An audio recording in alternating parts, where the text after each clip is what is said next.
59% of the state is now in extreme drought. That's compared with about 40% last week. The conditions are taking a toll on California's rice crops, but those rice crops do require about 5 feet of water a year in our semi-desert state. Experts say 80% of rice acreage will not be planted this year. That's hundreds of thousands of acres. Farmers south of the Delta say it's because they are not getting any water from Lake Shasta. They're not letting anybody use water for their farms. These small towns, they depend on the money that comes in off of agriculture, and without the water, these towns are drying up. I mean, it's a ghost town when you go to these small towns.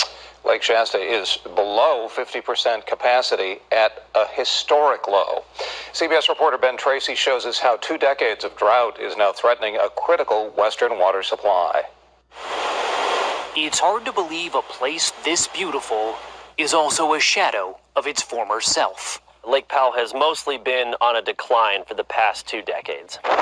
Eric Belkin runs the Glen Canyon Institute, which wants to restore the canyon that was flooded in the 1960s to create Lake Powell, the nation's second largest reservoir.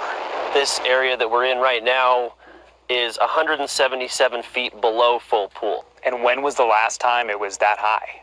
Full was in 1999. The top of that white bathtub ring is where the water used to be. Satellite images show the dramatic impact of the 22-year-long mega drought. The lake is now just 24% full. It looks like we can expect this to be a new normal. Climate change is making the West hotter and drier, threatening the Colorado River system. It includes the man-made reservoirs of Lake Powell in Utah and Lake Mead in Nevada, and provides water for 40 million people in 7 states. You had 12 ramps, and now this is all you got. This is all we got. The National Park Service has been forced to shut down 11 boat ramps at the Lake Powell recreation area, and critically low lake levels could soon cause the Glen Canyon Dam to stop producing hydropower for more than 5 million people. How unprecedented is what's going on here? It's completely unprecedented. This lake hasn't been at this level since 1967. At this moment, Lake Powell was born.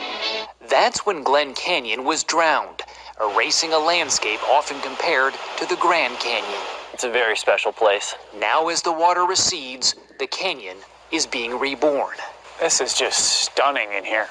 Balkan took us to what's called Cathedral in the Desert, parts of which have not been seen for 60 years. And he showed us this natural bridge that just emerged from the water. This bridge was covered by water, so what we're boating under, you used to be able to boat over? You used to be able to boat over the top of this bridge. Balkan thinks Lake Powell's remaining water should be sent downriver to prop up Lake Mead, and Glen Canyon turned into a national park. We can't just go on with business as usual and hope that more water fills this reservoir, because it's probably not going to. And if so, a once lost canyon may be rediscovered. Well, ladies and gents, here you've heard me talk about this before, what's going on with the water issue in Texas. I've talked about all the states that are contaminated water from fracking. I've also talked about the mega drought here in Arizona, Nevada, Utah, California. Here you go.